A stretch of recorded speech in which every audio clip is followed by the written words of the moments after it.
Pantry. Nice to see you this morning. Thank you for having A us. couple of weeks ago, I don't know, you sent me an email and said, hey, can I come back and talk about this event we have coming up Yes. on August 8th? And I thought, well, that's a long ways away. Here we are. Yes, yes. Right here on the cusp of it. So what is it that you're doing, Sandy? We have our 888 campaign. It is our 8th anniversary. So we are asking people to donate $8 and ask 8 people to do the same thing. It's not a lot of money, and I know everybody's strapped right now, but that means the world to us. So is this a one-day only thing on August The 8th? whole month of August, because Okay. it is our 8th anniversary, but we kicked it off. That's yes. a brilliant idea. So all you're asking is $8. Yes. And then to see if you can get 8 other people to do the same thing. Right, right. Sandy, what a good idea. And so the monies then are going to be used to keep the mission going. Yes, to Remind people of what you do. We, if your job is downsized or lost, we give you a month of food per animal for up to 6 months. So we help you keep your animals. You feed your family, we'll feed your animals. Listen, and if that is the case that you find yourself in no way are you alone. Area shelters are seeing an increase yes. in people coming to surrender their pets because they're afraid they Right. can't keep them. And then that brings other problems for the family. Whether you have kids or not, you know how much your pets are Right. part of your family's life. Oh yes, and children are having struggling right now with no school and not being able to play with friends. So how can you ask them to give up their pet as Right. well? They're already struggling. So we want to lessen that as much as we can. So what is the process like? I mean, I've talked to you about this for almost the full 8 years now. When somebody comes, do they notify you with a phone call or an email? Do they just show up? They can call, they can go through our email address and send us, and we have an application on our website, and they fill out the application. Ideally, their pets are spayed and neutered. Okay. If it is an emergency situation, we will help them, but it won't be ongoing until the animals are spayed or neutered.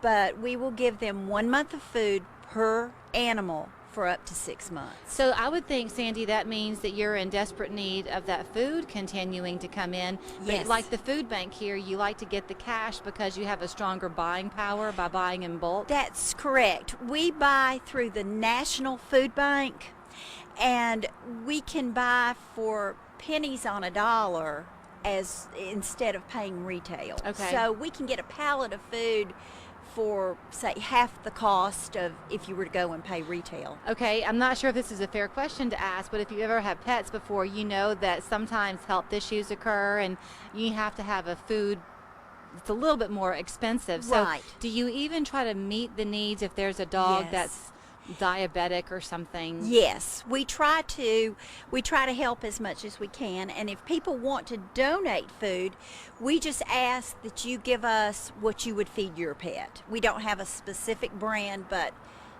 hopefully you would donate what you would feed your pet. Okay, you think about pets, you tend to think cats and dogs. I do. Yes. The truth is, you've serviced a lot more than just cats and dogs. Yes, chickens, pigs, rabbits, horses. So we have old McDonald's farm just about. You're housed still at the Humane Society. Yes, but we will be moving in September, I believe it is, to the Met Men building on Rossville Boulevard. Nice. So you'll continue to be centrally located Yes, for people. yes. That's important for you. Oh, yes, yes. A lot of people don't have, really Easy good transportation. transportation, yes. And so we try to be centrally located so they can pick up the food. Do you end up being a little bit of a resource for people, Sandy, beyond just the food? Yes, the food for their animals is like the tip of the iceberg.